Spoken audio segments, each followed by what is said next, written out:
Bienvenidos a un nuevo capítulo de La Gran Renuncia. Nuestro invitado de hoy es Bosco Soler.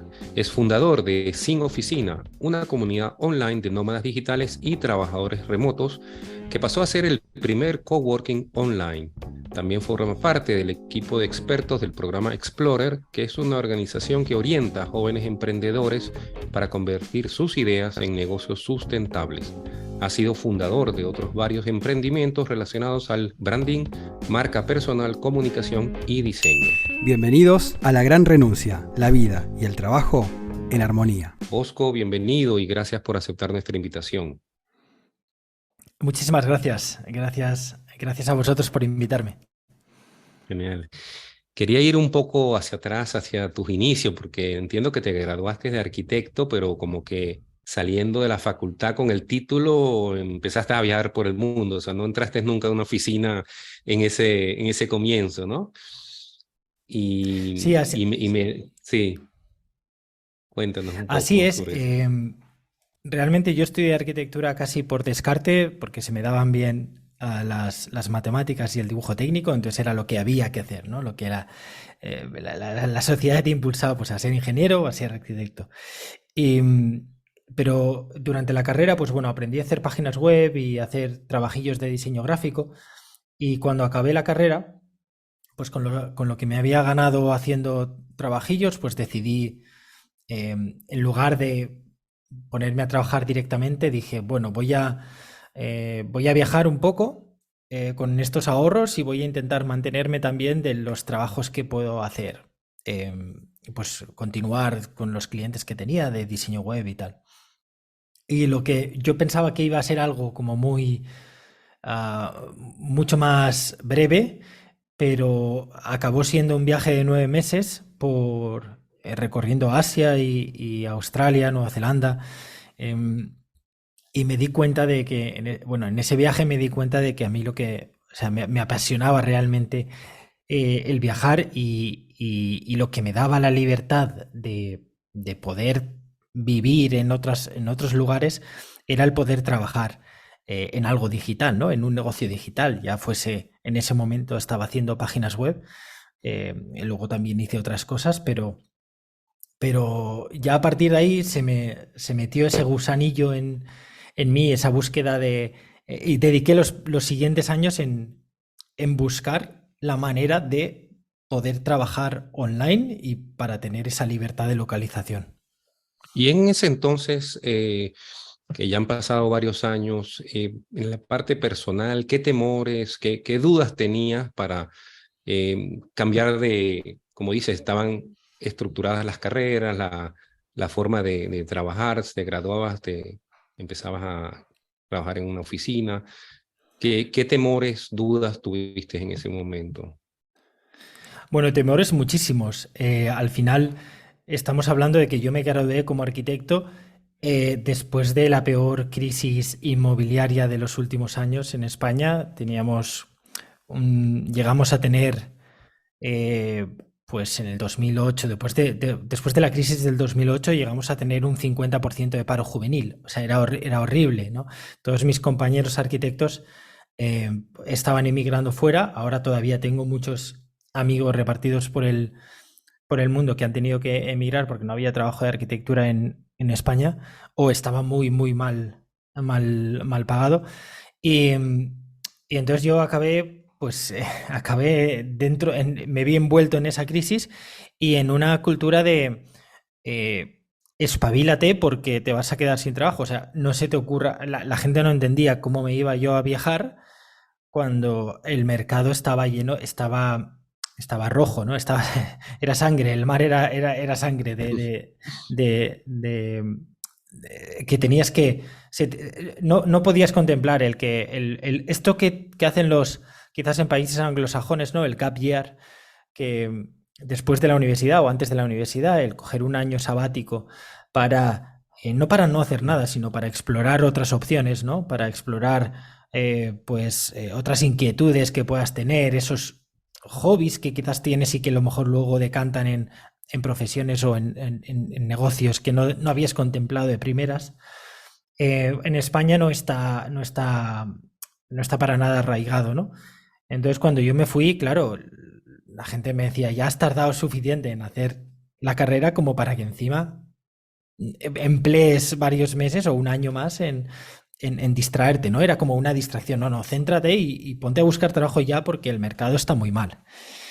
Y eso, y claro, al final lo que la sociedad te dice influye te crea ese miedo, ¿no?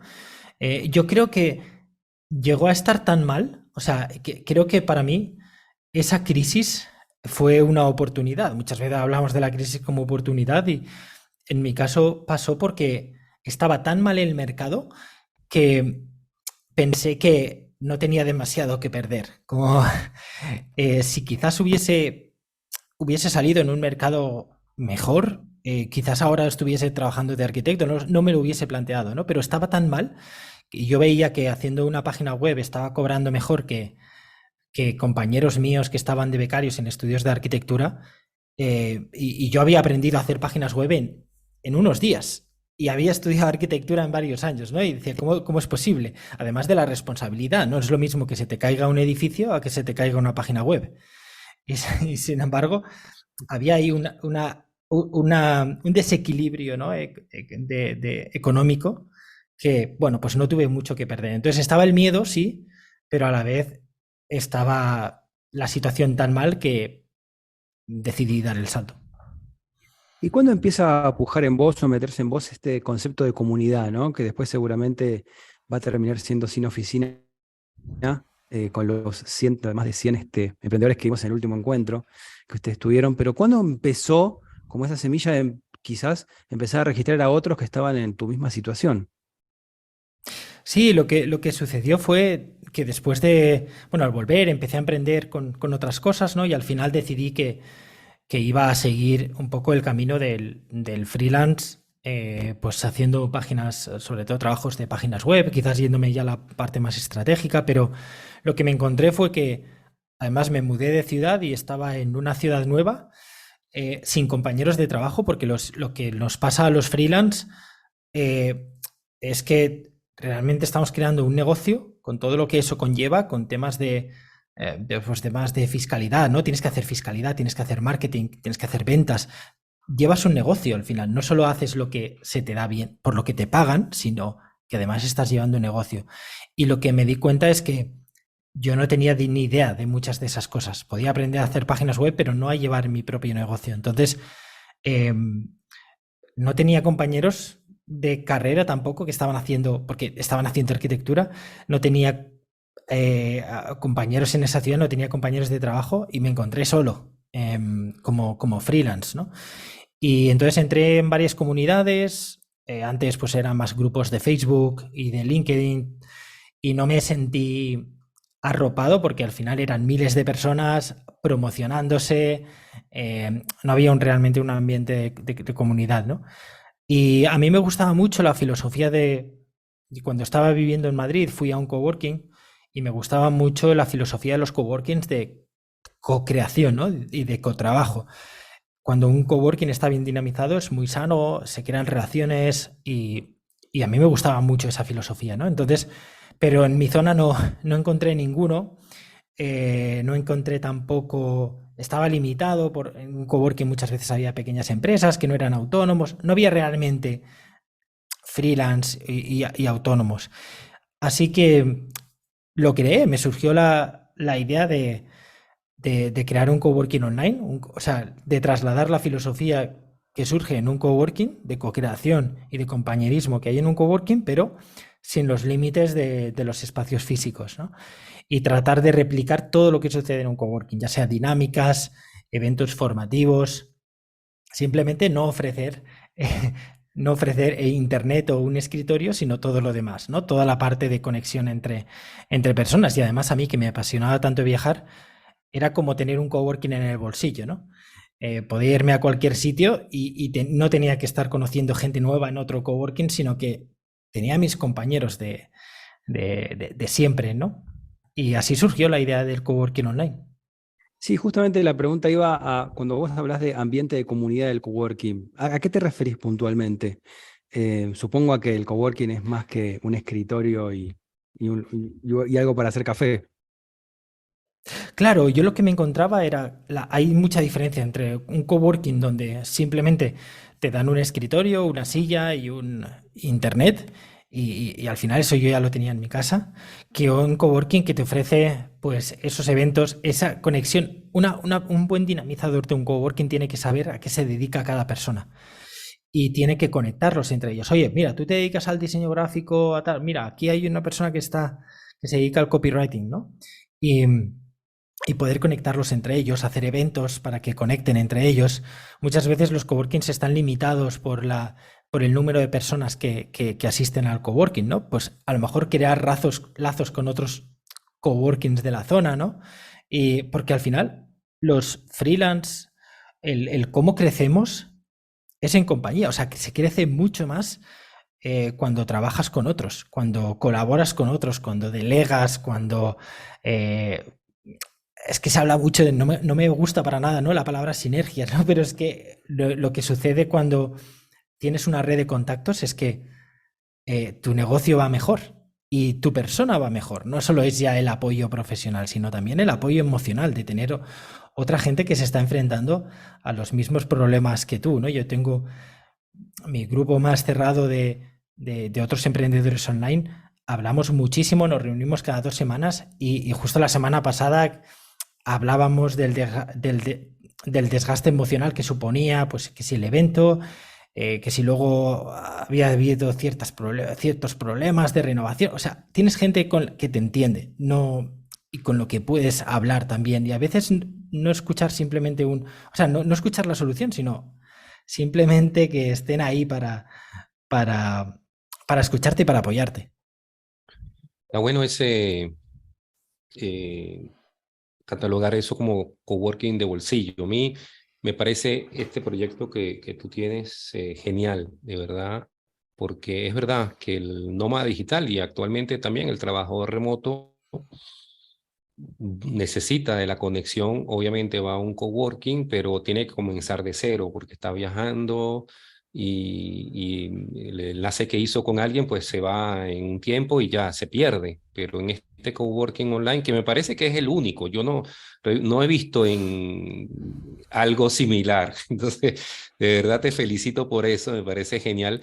Y en este evento que ustedes tuvieron presencial, que tengo entendido que fue muy exitoso porque también está esa necesidad de verse en persona y compartir, sin duda que es importantísimo. Cuéntanos de este evento que tengo entendido fue un exitazo, ¿no?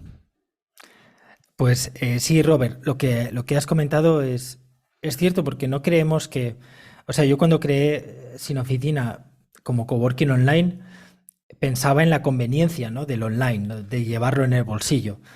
Pero a los pocos meses te das cuenta de que no es sustituible el contacto persona a persona, ¿no? El darte abrazos, las relaciones que pueden salir de tomar un café con alguien. Y, y en vez de rechazarlo, lo abrazamos. Y dijimos, vale, pues tenemos la conveniencia, tenemos un espacio, un entorno digital.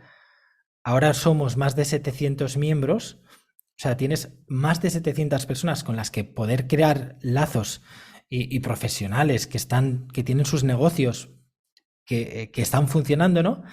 Em, pero luego vamos a complementarlo con eventos offline también, eventos presenciales. Entonces surgió en el 2019, cuando apenas llevamos un año, ese primer evento anual que ya hicimos en Madrid, que fuimos 150 personas.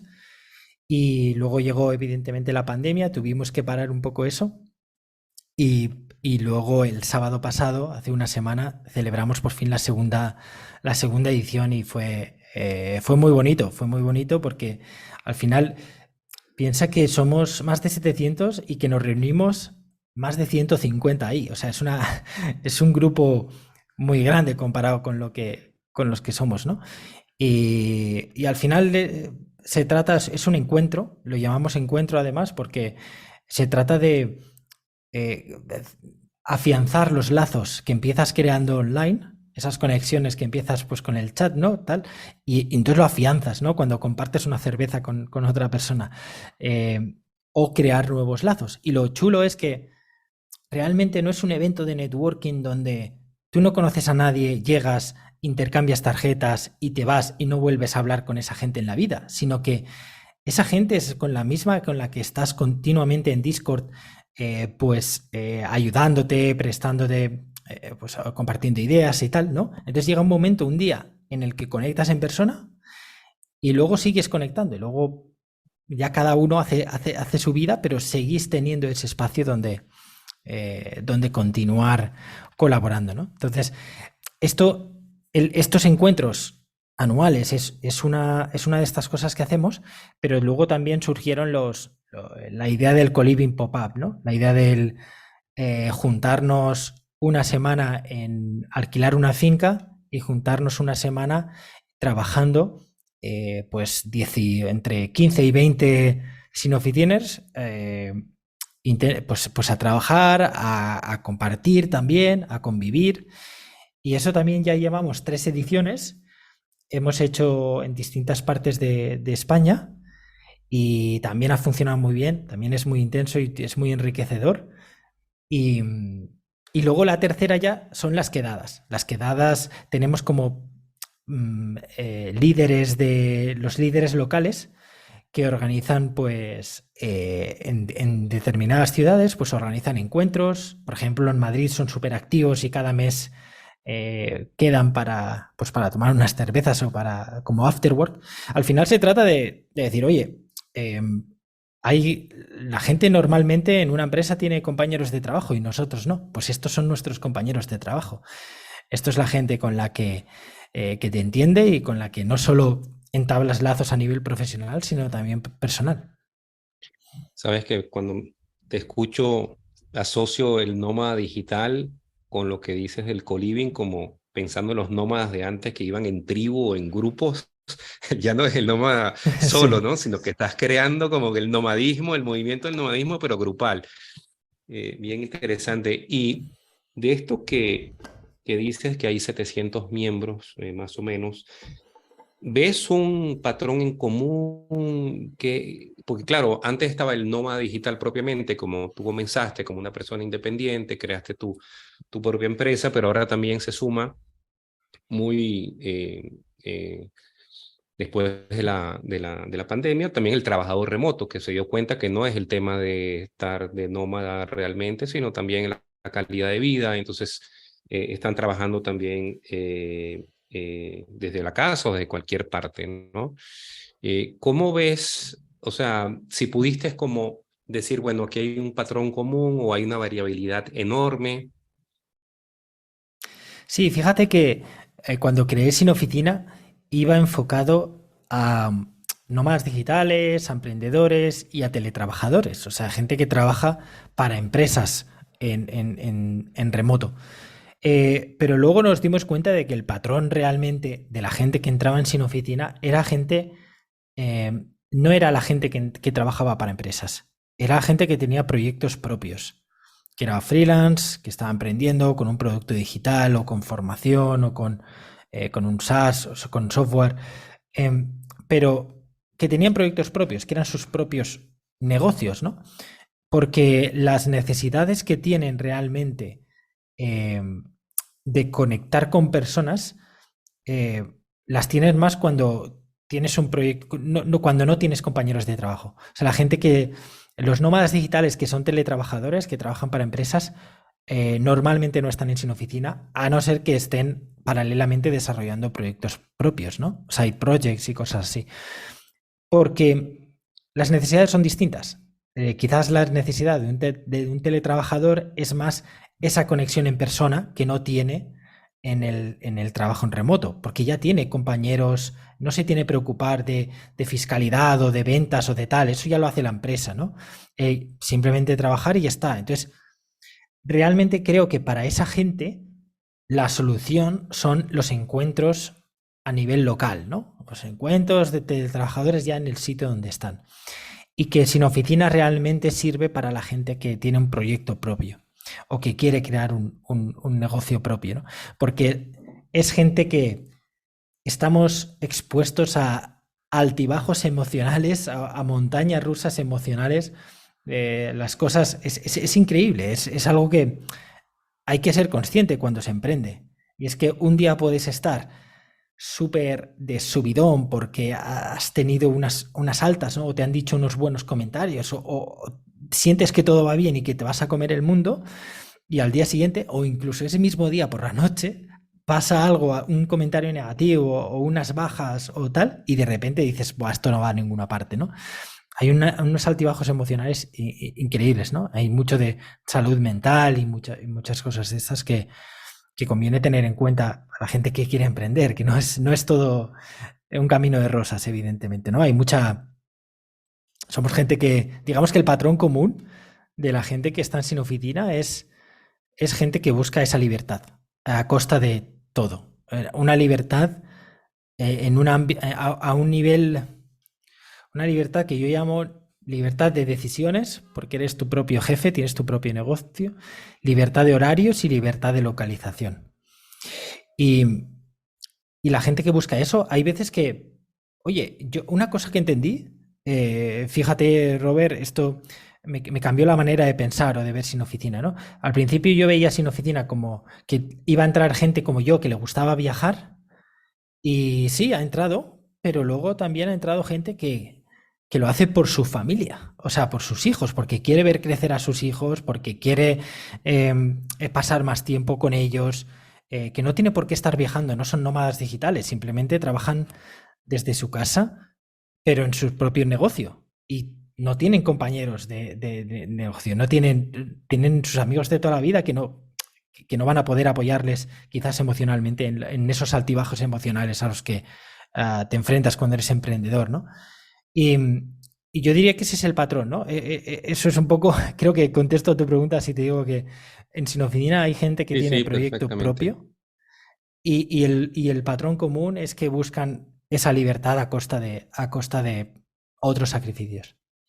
Veo que hay gente de todo el mundo en Sin Oficina, entonces eso es muy llamativo, que puedan convivir de esta manera 700 personas de diferentes lados, ¿no? Cada una con su historia y con sus rollos, que converjan en esa necesidad, como decías vos, de libertad.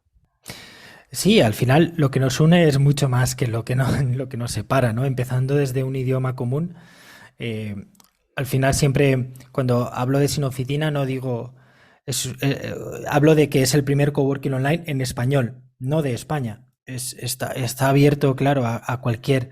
Evidentemente el idioma es el español, entonces, pues yo qué sé, si se me mete un alemán, pues no creo que entienda mucho, pero, pero sí o sea, el idioma común es el español, y hay miembros de toda América Latina.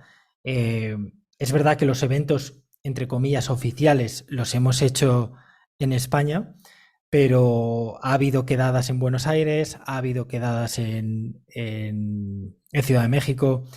eh, También, o sea, que también hay miembros al otro lado del charco. Bien, y acá en Córdoba también podríamos ir organizando en algún momento. Bosco, te pregunto, ¿cómo se Ujú. lleva con el tema de la competencia? Porque me imagino que en 700 personas debe haber mucha con el mismo rubro. Entonces, viste lo que vos decías, que cuando vos te empezaste a meter en los grupos de LinkedIn, cada uno exponía lo suyo y quería vender lo suyo. Bueno, ¿cómo hacen para que esto no pase en Sin Oficina? Nada más que para que alguien se meta a vender su proyecto y listo, o para que no se produzca esta cosa de la competencia, sino de la complementariedad en este caso. Bueno, esto, Cristian, es la gran pregunta, ¿no? Pues mira, te lo respondo por partes. Uno es primero entendiendo y esta es la ventaja, o sea, la gente que trabajamos online entendemos que el mercado es mundial. Es decir, no eres el dueño de una peluquería y tienes que lidiar con la competencia que está en la misma calle, sino que realmente eh, el mercado es inmenso. El mercado no lo sé, de diseño web o de consultoría de X o de cursos. O sea, estamos hablando el mercado hispano es tremendo. Son millones y millones de personas, ¿no? Entonces, ya con esa filosofía, eh, lo que la gente se va dando cuenta que es mucho mejor, o sea, los lazos que creas eh, cuando a tu compañero que está haciendo lo mismo que tú le va bien, es bueno para ti. Porque si tú creas lazos con esa persona y esa persona llega un momento en que, oye, mira, esta semana no puedo, este mes no puedo, pero te paso a esta persona. Y comparten trabajos, comparten clientes. Entonces, esos beneficios, en cuanto te das cuenta de que la suma positiva es más valiosa que pensar en otros como competencia, empiezas a crear lazos, empiezas a mostrar autoridad, a ayudar a otros en los canales de ayuda para que vean lo que sabes y empiezas a tejer un poco esas conexiones y surgen colaboraciones, surgen intercambios o trueques de servicios. eh, Así es como, y bueno, y luego esto es la primera parte, ¿no? O sea, ese cambio de mentalidad que viene de ver el mercado como algo amplísimo e infinito y ver colaboraciones en lugar de competencias. Y luego, en cuanto a la autopromoción y tal, somos muy estrictos con las reglas, ¿no? Muchas veces existen comunidades gratuitas y yo lo que entraba era comunidades gratuitas de freelance, ¿no? Y entonces al final lo que te encontrabas eran cientos y miles de miembros y no había un moderador, una persona que pudiese moderar, ¿no? Y yo de cuando creé Sin Oficina tenía claro el modelo de negocio y era por membresía, por suscripción. Porque yo pensaba, si no me... O sea, cuando yo entro a algún sitio y no pago, algo va mal. Una de dos, o no va a haber a nadie haciendo un trabajo, porque no le estamos pagando, o, entre comillas, te la está colando por otra parte, que es a través de enlaces de afiliación o a través de recomendaciones que no son objetivas, cosas así. Entonces, cuando creé Sin Oficina dije, no, vamos a hacer una monetización transparente, tú pagas una suscripción por estar aquí y eso va a pagar mi trabajo, va a pagar el trabajo de la persona de María, que es la Community Builder, va a pagar las sesiones formativas que vamos a contratar a expertos y va a pagar el tiempo pues de hacer que esto funcione, ¿no? Y esto funciona pues también mediante normas de convivencia que llamamos, que evitan pues que la gente llegue simplemente a hacer publicidad de sus productos o de su servicio, etcétera. Sí, claro, porque es que el coworking presencial pagas. Claro, tienes el espacio, la silla, la mesa, pero aquí tú traes una serie de beneficios que inclusive son superiores a los coworking presenciales, como toda la parte de la red, de la colaboración, de las charlas, de los expertos que hablan. En tu charla TED, que la escuché muy buena, que fue hace unos años, hay una frase que me gustó que dice que hay que ponernos a confiar, hay que empezar a confiar en el trabajador. Ya en su momento comentaste esto en la charla, que creo que ese es, digamos, también el reto de todas estas personas que están comenzando de manera independiente, que eventualmente van a contratar personas online, ¿no? Eh, pero ¿cómo ves este reto de la confianza en Latinoamérica? Yo no he trabajado en Latinoamérica, entonces no puedo hablar por esa parte, pero sí que he trabajado con mucha gente en España y también es necesario librarte de esos prejuicios y, y bueno, y ver que al final una relación laboral es una relación como de pareja. Mientras siga funcionando, o sea, tienes que confiar, ¿no? Y mientras siga funcionando, seguiremos estando juntos. Y si algo no, y si no funciona, pues fuera, ¿no? Yo siempre, la manera en que trabajo con gente en Sin Oficina, con colaboradores, o sea, yo no impongo horarios ni impongo, o sea, evidentemente, ¿no? Sería un poco hipócrita por mi parte. Simplemente con determinadas personas, pues, bueno, en determinadas cosas, pues, hablamos de proyectos, ¿no? Y de, oye, pues esto tiene que estar y por esto te pago tanto. Y luego hay otros que son fijos al mes, eh, que yo nunca estudio lo que hace esa persona al mes, sino que cada cierto tiempo, cada ciertos meses, yo veo los resultados que tiene mi negocio y yo evalúo si eso me cuesta, si esos resultados merecen la pena o no por lo que estoy pagando. A mí me da igual que esa persona trabaje 8 horas, que trabaje 4, que trabaje 2, que trabaje 12. O sea, eso es cosa de la persona. Me dé, mientras me dé un resultado y ese resultado esté equilibrado a lo que yo estoy pagando, pues seguiremos colaborando. Y si no, no. Entonces, esto de la confianza de vigilar, esto que hacen ciertas empresas, ¿no? De vigilar lo que está haciendo los trabajadores y tal, y todo eso no lo veo, no lo veo porque es una pérdida de tiempo para mí. El tener que estar solicitándole todo lo que está haciendo y revisándolo y tal, nada, no, pero entiendo que es difícil llegar a ese cambio de mentalidad, ¿no?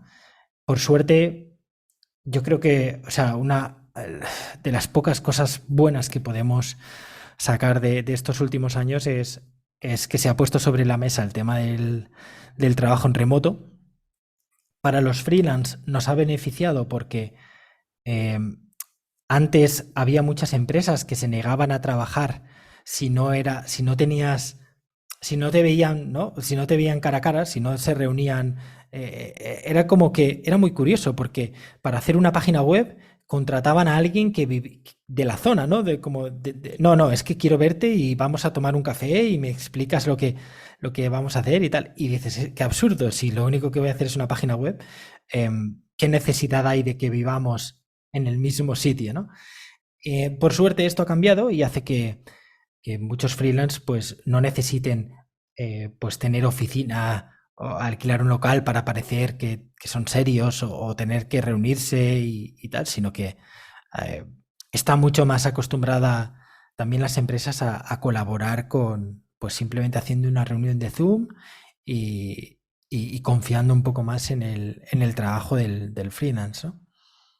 Para lo que comentas de la libertad, ¿no? Como una búsqueda que tienen los trabajadores eh, que cambian al estilo presencial, al estilo remoto.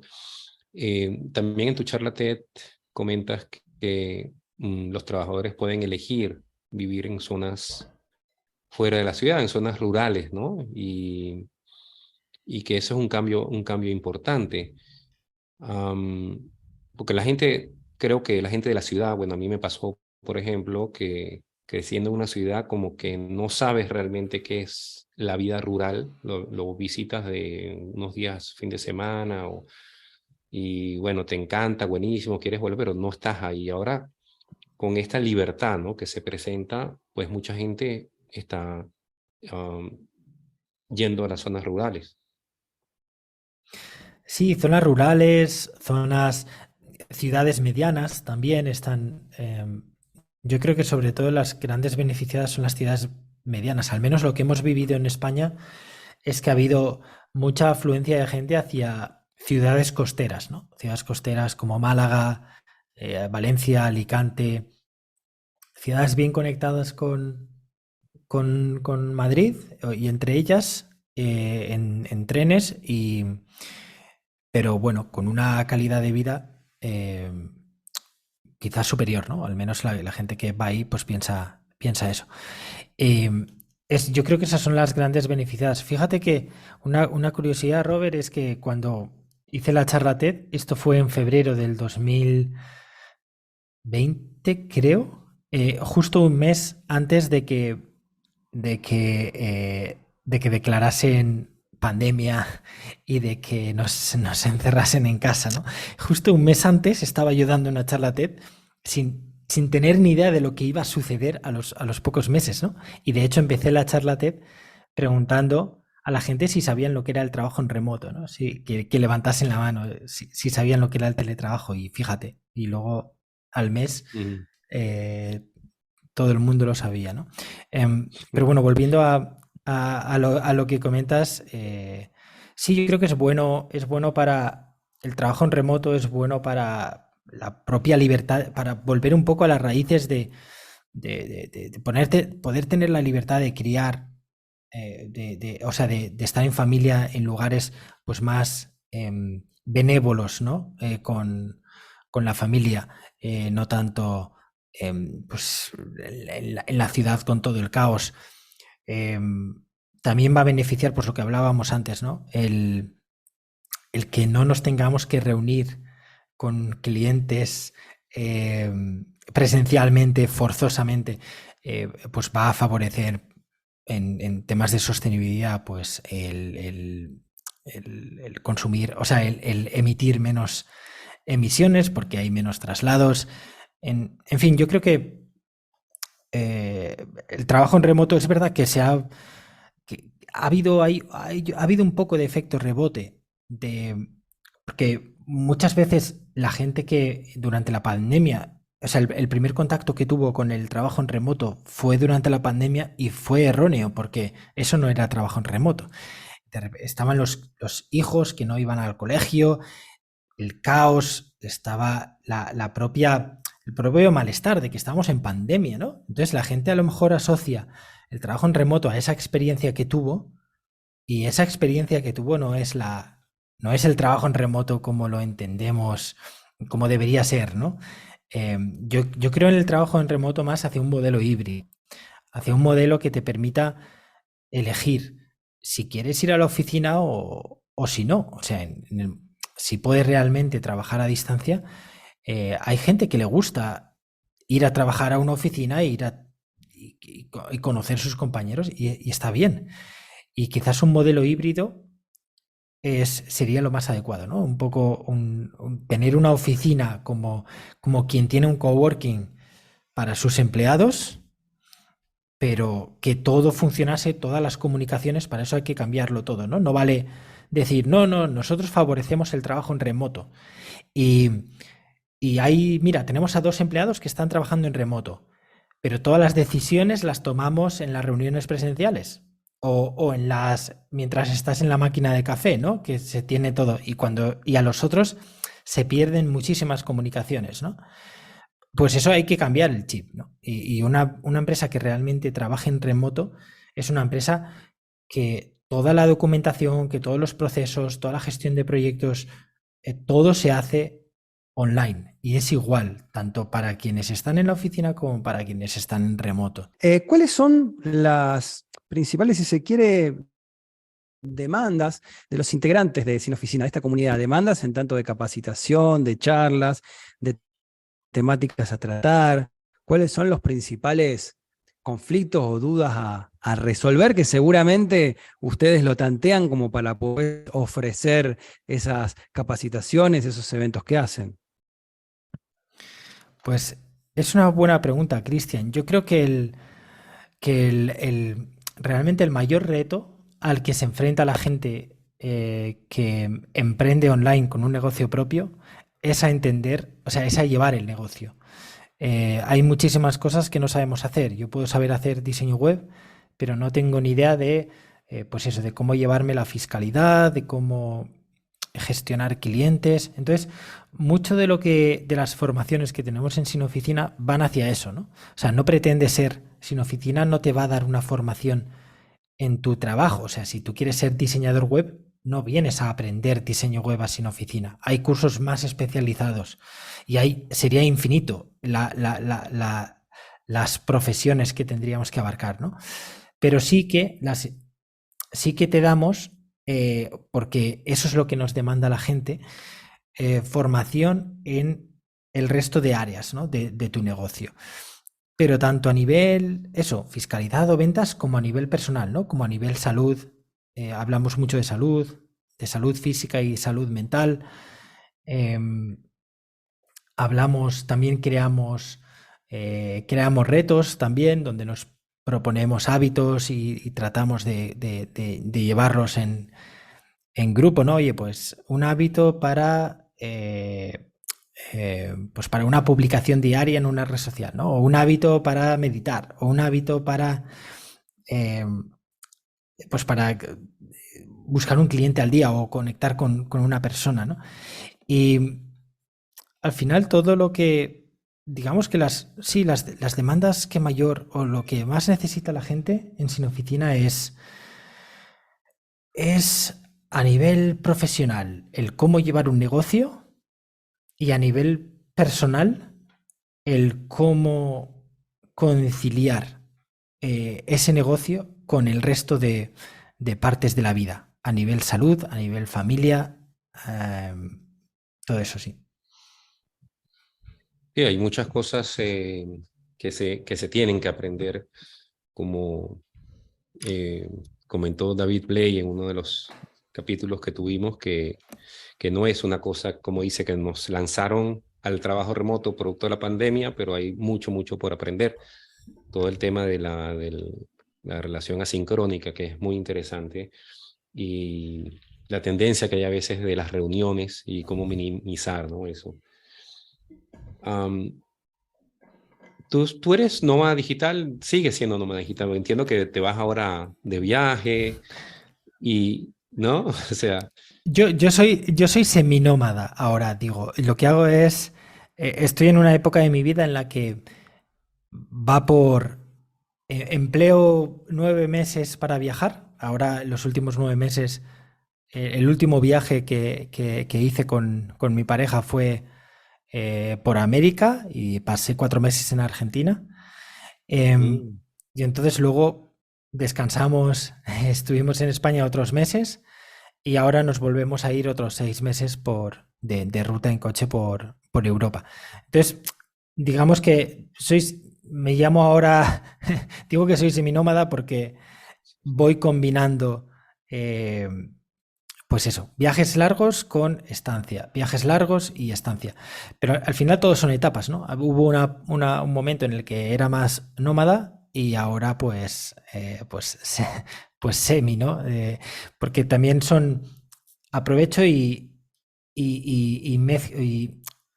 siempre digo que cuando eres nómada digital tienes como dos velocidades, la velocidad de creación y la velocidad de mantenimiento. Y eso significa que cuando estás en velocidad de creación, vas mucho más lento, estás en una ciudad fija porque necesitas crear algo, ¿no? Porque necesitas lanzar un proyecto, o estás en medio de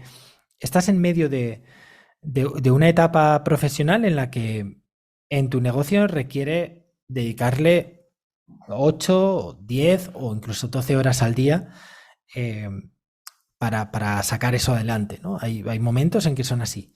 Y luego está la etapa de mantenimiento que llamo. Tienes ya el negocio más en velocidad crucero y le puedes dedicar pues 2 horas al día o 2, 3, 4 horas al día. Y eso es lo que hago yo. Cuando estoy en muy, España, estoy trabajando 10, 12 horas al día y cuando entonces tengo estos periodos, puedo permitirme estos periodos pues, donde cuando viajo y lo que hago es, pues oye, madrugar, estar un par de horas en el hotel o donde sea con el café, pues trabajando, respondiendo a correos, gestionando pues las sesiones formativas, tal, y, y luego pues el resto del tiempo lo tienes para descubrir la ciudad, ¿no? Para explorar y vivir un poco ese lugar que estás visitando. está muy buena esa división entre creación y mantenimiento. Y en la parte, digamos, de tu vida como nómada digital, en esa fase que estás, que te vas, digamos, con lo mínimo que te sea cómodo para vivir, ¿te ha influenciado ese minimalismo, vamos a decir, como filosofía de vida en tu vida, digamos, cuando te quedas en un lugar fijo, ¿no? Sí, a mí me ha ayudado muchísimo, fue algo que fue como consecuencia, ¿no? Mientras estuve estudiando arquitectura, hice un intercambio académico y estuve en Noruega y yo recuerdo llegar a Noruega como con dos maletas y una mochila, ¿no? Luego hice otro intercambio académico en Japón y ya solo me llevé una maleta y una mochila. Y, y luego hice un camino de Santiago donde estuve un mes con una sola mochila, ¿no? Caminando una sola mochila. Y como fui minimizando, porque me di cuenta de que, claro, en el camino de Santiago te das cuenta de que tienes que llevar lo esencial, porque lo demás no es que ocupe espacio, es que lo tienes que cargar. Entonces te vas dando cuenta, a medida que tienes este tipo de experiencias, te das cuenta de que no necesitas mucho para vivir. Y que yo realmente, cuando hice ese viaje inicial de 9 meses por Asia, yo llevé solo una mochila de 12 kilos que no facturaba. Y, y no facturaba porque así no me corría el riesgo de que me lo perdiesen, porque además era más barato y porque tenía más libertad de movimiento. Y podía, pues yo recuerdo estar en el norte de Tailandia un día, en Chiang Mai, y salir de fiesta, conocer a un británico y a un americano tal, y decirme, oye, mañana nos vamos a Laos, ¿te vienes? Venga, pues sí, coger la mochila e irte, ¿no? O sea, cambias de país y de lugar de vida porque no tienes anclas, ¿no? Hablaba mucho del concepto de anclas. A lo largo de la vida nos vamos imponiendo anclas y que nos van lastrando y que hacen que cada toma de decisiones cueste más porque tienes que tener en cuenta más cosas, ¿no? Hay anclas inevitables y que, oye, pues llega un momento que quieres tener hijos, ¿no? Y eso son anclas, ¿eh? Pero bueno, es decisión tuya, ¿no? Pero hay otras anclas que no, que sin darte cuenta vas acumulando porque la sociedad pues te incita, ¿no? Al consumismo, te incita a comprar una cosa, a comprar otra. De hecho, yo ahora he cumplido 37 años y hasta hace nada me compré un coche hace un par de meses. Y he estado hasta ahora sin coche y alquilaba coches. He alquilado una barbaridad de coches. Y llega un momento que ya sí, ¿no? Pero ser consciente de esas anclas, de que cada cosa que compras es un ancla en tu vida y condiciona la libertad de movimiento, pues es importante, ¿no? Y darte cuenta de que no necesitamos. En esa mochila yo llevaba ropa para una semana, algo de tecnología para poder trabajar, mi portátil y cargadores y poco más, y una bolsa de aseo. Y ya está, no necesitas realmente mucho más para vivir. Y ahora, pues ahora que nos vamos en coche, es verdad que ya no es una mochila, ya es un maletero y ya podemos cargar alguna cosa más, pero el haber vivido eso me hace seguir siendo consciente de que realmente no necesitamos mucho para vivir. Bosco, ¿hubo algún libro, algún texto, algún autor o alguna película que te haya inspirado a hacer lo que hiciste, que te haya ayudado, que te haya hecho hacer un clic o que te haya roto la cabeza, digamos, como decimos acá en Argentina? Sí, claro que sí. De hecho, creo que es fundamental el rol que hace Internet en esto, ¿no? Porque hay ideas que no se te pueden ocurrir por ti mismo. O sea, mientras estaba estudiando arquitectura, no había nadie a mi alrededor que estaba pensando en acabar e irse de viaje 9 meses solo. Entonces esas ideas te vienen de algún sitio, ¿no? Te vienen de leer referentes o blogs o de verlo en algún sitio, ¿no? Y yo recuerdo que fue, a ver, Ángel Alegre es un chico que tenía un blog de vivir al máximo, que viajaba mucho también, ¿no? Y que un poco implantó esa idea en mi cabeza. No sé si antes fue también algún blog americano. Yo trataba de leer en inglés. Creo que una de las cosas fijaos qué curiosidad, ¿no? Que una de las cosas que me hizo implantar esta semilla fue leer blogs en inglés. Y leía blogs en inglés porque quería practicar mi inglés. Y porque me había ido de Erasmus a Noruega y quería seguir manteniendo ciertos conocimientos en inglés, ¿no? Y leer libros me parecía muy pesado, era demasiado denso. Así que leí artículos de blogs en inglés. Y creo que recuerdo leer blogs pues, de viajeros, ¿no? Y de todo esto de emprender online y tal, donde hay mucho humo y tienes que tener mucho cuidado con lo que lees porque puedes acabar en una estafa piramidal o en un marketing multinivel y cosas así. Pero ya si queréis hablamos de eso en otro momento porque hay tela de humo. Pero sabiendo distinguir un poco el grano de la paja, vi que era una posibilidad, ¿no? El viajar y el emprender y todo esto de tener un negocio online y tal.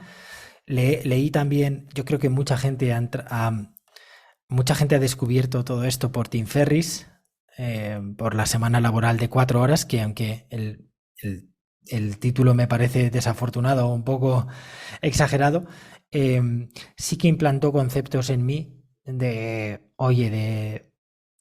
la escala a la que podías llegar si tenías un negocio digital, del tema de delegar, o sea, conceptos que me ayudó mucho. Por ejemplo, él habla de imaginarte el peor escenario posible. Esto es muy estoico. Descubrí a los estoicos también por Tim Ferriss, ¿no?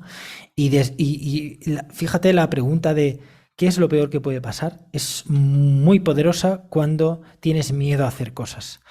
Y te planteas, cuando yo me planteaba hacer ese viaje, ¿no? Y decía, pero es que la gente está trabajando. Y yo pensaba, ¿qué es lo peor que me puede pasar? Pues volver, o sea, quedarme sin dinero, que me roben y volverme y antes de lo previsto. Ya está, tampoco era tanto. No estaba dejando un trabajo, no estaba. Entonces, cuando te haces esa pregunta fue muy poderosa, ¿no? Y me marcó mucho. O sea, que hubo cosas en ese libro que me gustaron mucho, otras que se descartan, evidentemente, pero sí que implantó un poco Luego, otro concepto poderoso y que como nómada digital es importante es que hablaba Tim Ferriss de vivir la vida que muchas veces cuando eres dueño de tus propios horarios y de tus propias decisiones y de la localización, puedes vivir, o sea, necesitas ganar menos dinero para vivir bien. Y a esto me refiero un ejemplo fácil es que en España, por ejemplo, todo el mundo se va de vacaciones en agosto y todo es mucho más caro. Pero si puedes elegir irte de vacaciones en mayo, un martes, y tienes libertad de decidir qué vuelo coger, pues de repente te cuesta la mitad de las vacaciones, ¿no? O sea, esto es solo un ejemplo, ¿no? Pero hay muchísimas ventajas que tienen que ver con tener libertad de horario y de localización. Porque, y la ventaja de ir un poco al contrario del resto del mundo. Bosco, para que nuestros oyentes se puedan comunicar con vos, se puedan contactar, ¿cómo lo pueden hacer? Pues en Twitter estoy bastante activo, estoy muy activo. Podéis encontrarme en Bosco Soler y en boscosoler.com, en sinoficina.com, evidentemente. Yo creo que si ponen Bosco Soler, soy el único Bosco Soler en el mundo y eso tiene ciertas ventajas, como que si buscan Bosco Soler van a encontrar mi Twitter, van a encontrar mi página web y los demás proyectos. Bosco, muchísimas gracias por haber estado en La Gran Renuncia. Un verdadero placer esta charla con vos. Gracias. Muchísimas gracias a vosotros. Muy bien, y a quien escuchábamos en este episodio de La Gran Renuncia era a Bosco Soler, fundador y director de sinoficina.com, podríamos decir que el primer coworking virtual, en este caso de habla hispana, ya que se produce desde España, pero tiene integrantes también de Latinoamérica y de diferentes países en donde hay habitantes que hablan esta lengua. Fue muy interesante porque pasamos por un abanico de temas de punta a punta, hablando sobre los miedos del emprendedor, ese miedo a la soledad que uno tiene, esas dudas, esa incertidumbre que provoca el emprender autónomo y esa necesidad también de conformarse junto a otros, de aprender junto a otros, que fue el impulso, sin lugar a dudas, que llevó a Bosco a dar el primer paso con sinoficina.com y a constituirse en esta gran comunidad de aproximadamente 700 integrantes que tiene el día de hoy. Muy, pero muy interesante esta charla en La Gran Renuncia en el episodio del día de hoy, Roberto.